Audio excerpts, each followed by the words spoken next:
The chilling images of families fleeing from the war in Ukraine as Russian bombs assault the region have illustrated the bravery and fortitude of the Ukrainian people. We've seen Ukrainian men take up arms to fight with courage and tenacity. We've also witnessed the bravery of Ukrainian women as they do whatever it takes to protect their children. After so much discussion about masculinity, femininity, and what it means to be equal, does the instinctive and brave response to this war have something to teach us about the created order? Joining me now to discuss this and more is Alison Centofante, founder of Centofante Strategies. Alison, welcome back to the program. Sorry for botching that. Good to see you. It happens. Well, you've been observing this as we all have been. Do you think there's a conflict between what we in the United States have been saying about men and women and what we have come to admire in the Ukrainian people during this invasion? Well, Joseph, it's been powerful. Let's just say this. It's been powerful to see the world, our nation particularly, applaud men and women doing what they were uniquely created to do. Men protecting and women protecting their families.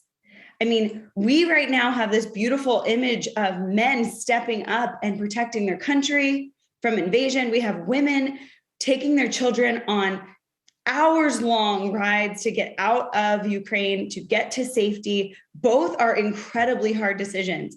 And I've just been struck that those on the left who claim to believe in gender fluidity, that gender can be whatever it wants, are the same people saying these women are so strong, these women are so brave, and look how hot and masculine these men are who are defending their country. And so I think it's good to pause and just take a moment and acknowledge that there is beauty and order and reason to the way that God created the world. There's a reason Ukraine is saying that men over 18 have to stay and fight, and that the women are able to leave. Women and children are able to leave because women are uniquely created to nurture families, and that is how they are protecting their family. Men are uniquely created to be the stronger of the species, and that's how they are protecting their family, is by taking up arms. We would be outraged, right, if they said women and children have to stay and men can leave. That would really on that point, it's interesting that the United States Congress was just a breath away from requiring women to register for the draft this year. And I can't help but wonder if these developments of watching a war happen will change the way we think about this. And to that point, feminism, broadly speaking, this idea that women can and should be able to do everything that men do, is that less appealing in a time of war? Yeah, well, I'm doing something that you can't do, Joseph, which is bringing life into the world. Right. We are uniquely created. While we are equal in our worth, you and I, men and women, we are different in our capabilities. We are different in our makeup. And yes, I think this is highlighting for, I hope, our country and particularly young people, that difference. And so we are praying for these women. We are praying for these men. We are praying for, peace and an end to the conflict. But we in the United States are currently battling, just like you said, not only the draft issue, but we're battling one party here, usually the left mainly, fighting for gender fluidity, fighting against protecting girls in private spaces. We even just had, this so recently, some of these male swimmers just male athletes are annihilating our young girls in sports. And so we need to speak up.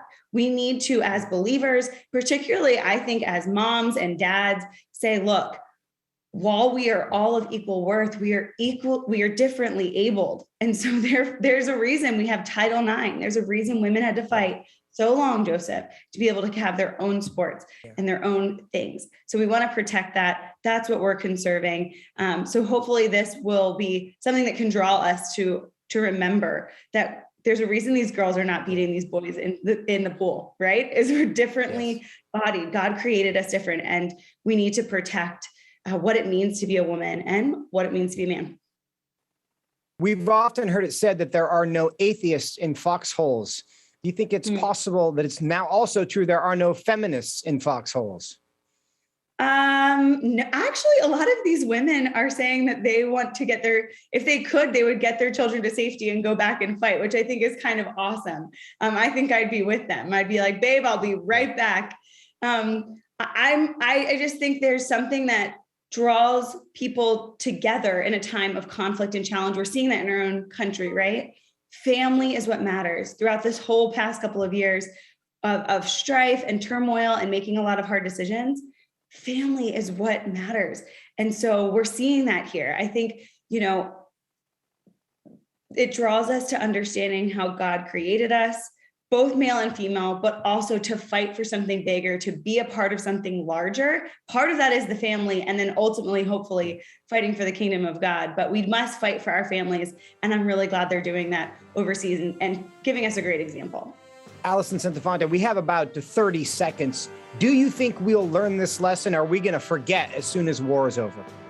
Well, if I have anything to do with it, and my friends who are in DC, I don't think we're going to forget. You and so many others, Family Research Council, so many nonprofits are working to ensure that our children, this little girl grows up in a world where it's okay to be a girl. She's protected as a female, and we define what that is.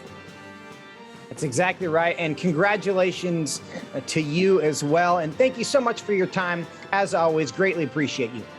Thanks, Joseph.